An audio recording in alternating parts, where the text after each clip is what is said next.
Hello दोस्तों, welcome to my YouTube channel आध्यात्म और विज्ञान। पिछले वीडियो में हमने सोलमेट कनेक्शन के बारे में बात की थी। आज हम बात करेंगे ट्विन फ्लेम के बारे में। ट्विन फ्लेम क्या होती हैं? ट्विन फ्लेम भी सोलमेट्स की तरह ही आत्माओं के दो हिस्से होते हैं। मतलब एक ही आत्मा के दो हिस्से होते हैं जो संसार में अलग अलग शरीरों में विद्यमान होते हैं। किंतु सोलमेट कोई भी हो सकते हैं और कुछ समय तक साथ रह करके आगे बढ़ जाते हैं, या फिर कभी कभार विपरीत शरीरों में मिल करके आजीवन साथ भी रहते हैं, लेकिन ये बहुत कम परिस्थितियों में होता है। लेकिन जो ट्विन फ्लेम होती हैं, ये फ्लेम एक पुरुष और एक स्त्री के रूप में ही धरती पर आती हैं और अपने अंतिम यानी कि डिवाइन टाइम जिसे कहना चाहिए, जब ईश्वर के द्वारा जो समय आता है तब जा कर के मिलती हैं। कब मिलेंगी इसके बारे में कुछ नहीं कहा जा सकता है। तो ट्विन फ्लेम होती क्या है? अगर हम इसे सरल तरीके से समझें तो हम समझ सकते हैं राधा कृष्ण को। राधा कृष्ण ने एक दूसरे से अनंत प्रेम किया।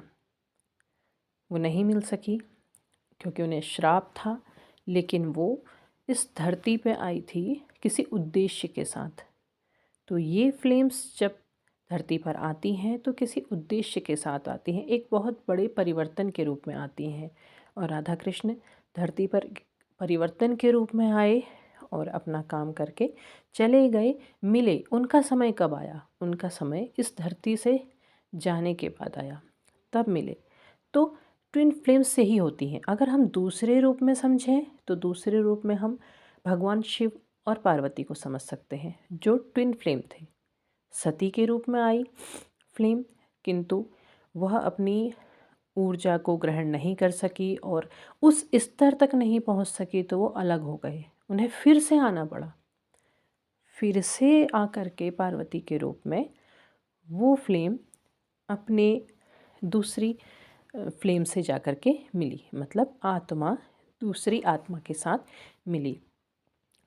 तो कई बार क्या होता है कि जो जुड़वा लौ होती हैं या ट्विन फ्लेम होती हैं, ये एक ही साथ एक ही शहर में उपस्थित होती हैं, एक ही विद्यालय में साथ पढ़ रहे होते हैं और एक समय के बाद वो एक दूसरे से मिल जाते हैं या एक दूसरे को पहचान लेती हैं। क्योंकि यहाँ पर शरीर का या हमारे दिमाग के पहचानने की बात नहीं है, बात है यहाँ पर आत्मा के परिचय की। आत्मा क्या अपनी दूसरी आत्मा को पहचान रही है? जुड़वा आत्मा, ट्विन है यानी कि जुड़वा है, तो क्या वो एक दूसरे को पहचान रही हैं, ये देखा जाता है। तो ये ज़रूरी नहीं है कि वो साथ ही रह रही हैं।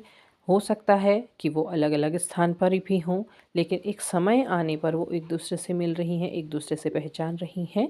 ये कोई ज़रूरी नहीं होता है। जब फ्लेम यानी कि जब आत्मा, जब लौ अपनी आधे भाग से मिलने वाली होती है, तो उन्हें कोई ना कोई ऐसे ब्रह्मांड से संकेत मिलते हैं जिससे वो ऐसा पता चलता है कि वो एक दूसरे के साथ मिलने वाली हैं। हो सकता है उन्हें किसी अंकों के द्वारा, प्रकृति के द्वारा, किताबों के द्वारा, या फिर किन्हीं और दूसरे संकेतों के माध्यम से उन्हें ऐसा कुछ महसूस होने लगे, ऐसी उनके अंदर से ऐसी प्रसन्नता आने लगे। उन्हें पता नहीं है कि वो क्यों प्रसन्न हैं, किंतु कहीं ना कहीं उन्हें ऐसा महसूस होने लगता है कि वो अपने आधे भाग से, अपनी आधी लौ से मिलने वाले हैं। ज़्यादातर ऐसा लोग सोचते हैं कि मिलने के बाद होता है, किंतु ये ज़रूरी नहीं है। उन्हें दोहरे अंक, ऐसा भी माना जाता है कि उन्हें दोहरे अंक दिखने लगते हैं, या फिर आत्मा से एक एक प्रसन्नता, कारण का पता नहीं होता है, किंतु एक प्रसन्नता महसूस होती है। उन्हें प्रकृति में बड़ी ही उत्साह सा नज़र आने लगता है। तो ऐसा लगता है कि जो ब्रह्मांड है उसे उन्हें आपस में मिलाने का प्रयत्न कर रहा है। जब भी जुड़वा आत्मा मिलने आती है तो स्वप्न बहुत अच्छे आने लगते हैं। स्वप्नों के द्वारा आनंद का अनुभव होने लगता है। ऐसा लगता है कि जैसे कोई प्रेम का प्रस्ताव दे रहा है। जबकि आप ऐसी स्थिति पर हैं जहाँ पर आपको आवश्यकता ही नहीं है, शायद किसी के विषय में आप सोच नहीं रहे हैं, या फिर आप किसी से आप प्रेम की तलाश नहीं कर रहे हैं, लेकिन वो आपके पास अपने आप आता है। आप ना चाह कर के भी जो दिव्य शक्तियाँ हैं वो आपको उसे आपके पास लेकर के आ रहे हैं, और वो रास्ता स्वयं आपकी तरफ को बढ़ रहा है और आपको पता भी नहीं चल रहा है। जब ट्विन फ्लेम आपके सामने होता है तो ये समझिए कि आप आईना देख रहे हैं। जैसे इंसान आईने में अपने आप को ही देखता है, वैसे ही जब जुड़वा आत्मा आपके सामने होगी तो वो बिल्कुल आपको लगेगा कि हाँ, आप अपने आप को ही देख रहे हैं, और आप की जो आत्मा है अपनी जुड़वा आत्मा से अपने आप जुड़ जाएगी। एक आध्यात्मिक प्रेम जागृत होता है, और ऐसा लगता है कि जैसे आप मिल चुके हैं, मतलब आप आईने में ही अपना स्वरूप देख रहे हैं। ये ऐसा नहीं है कि वो बिल्कुल देखने में आपके शारीरिक रूप बनावट के रूप में आपकी जैसी है, नहीं। आपको महसूस हो रहा है कि ये बिल्कुल मेरे जैसे ही हैं। जबकि वो एक स्त्री है और एक पुरुष है, तो वो एक जैसे दिखेंगे तो नहीं, लेकिन ऐसा महसूस होगा। ऐसा महसूस होता है कि देवस्थान का दिखना, दिया दिखना, पक्षियों का दिखना, हंसों का जोड़ा दिखना, ठीक है, बहुत उच्च कोटि के लोगों का दिखना, मतलब आसपास का जो आभास होता है एक ऊर्जावान सा हो जाता है। मतलब एक परिवर्तन हो जाता है कि जब जो ट्विन फ्लेम्स हैं जब आसपास अपने आसपास या एक दूसरे के नज़दीक आ रही हैं या एक दूसरे से मिलने वाली हैं, उस समय की बात। नींद में आपको चीज़ें दिखना, लेकिन अभी ये केवल एक मिलन नहीं है, मतलब कि वो फ्लेम दूसरी फ्लेम से जा कर के मिल गई और ये सारी की सारी प्राकृतिक घटनाएं होने लगी, ये सारे परिवर्तन आने लगे और आप एक दूसरे से मिल गए और ये सफ़र यहाँ पर पूर्ण हो गया, नहीं। ये तो सफ़र की शुरुआत होती है, क्योंकि ट्विन फ्लेम को आगे बहुत लंबा सफ़र तय करना पड़ता है। कैसे करना पड़ता है ये जानते हैं। ट्विन फ्लेम्स में हमेशा ऐसा माना गया है कि एक मिलने के बाद एक भागने का प्रयास करता है, दूसरी फ्लेम्स उसका पीछा कर रही है। मतलब वो कुछ दिन साथ आएंगे, हंसी खुशी रहेंगे, फिर अचानक से एक दूसरे से अलग हो जाएंगे। मतलब अगर हम साधारण भाषा में कहें तो अगर आप बातचीत कर रहे हैं, आप फ़ोन में बात कर रहे हैं या मैसेज कर रहे हैं, अचानक से एक दूसरे से बात करना बंद, अचानक से बिल्कुल एक दूसरे से दूरी बना लेना, तो इस तरीके की स्थिति। दूसरी तरफ जो दूसरी फ्लेम है वो परेशान है कि क्यों नाराज़ हो रहे हैं, क्या बात हो गई, इस तरीके से मतलब एक दूसरे को चेज़ करना, और फिर मिलेंगे, फिर दूर हो जाएंगे। ये प्रक्रिया बार बार चलती ही रहती है। तो फिर क्यों ट्विन फ्लेम्स एक दूसरे के करीब आ रहे हैं? प्रश्न यहाँ उठता है कि क्यों ट्विन फ्लेम्स एक दूसरे के करीब आ रही हैं और एक दूसरे को परेशान कर रहे हैं। इसके पीछे कारण जो होता है, ट्विन फ्लेम्स एक दूसरे का आध्यात्मिक विकास के लिए नज़दीक आ रही हैं। जब तक उनका आध्यात्मिक विकास नहीं होगा, आध्यात्मिक तौर पे वो अपने उत्सर्ग, अपने उत्थान पर नहीं पहुँचेंगी, तब तक ट्विन फ्लेम्स एक दूसरे से कभी भी नहीं मिल सकती हैं।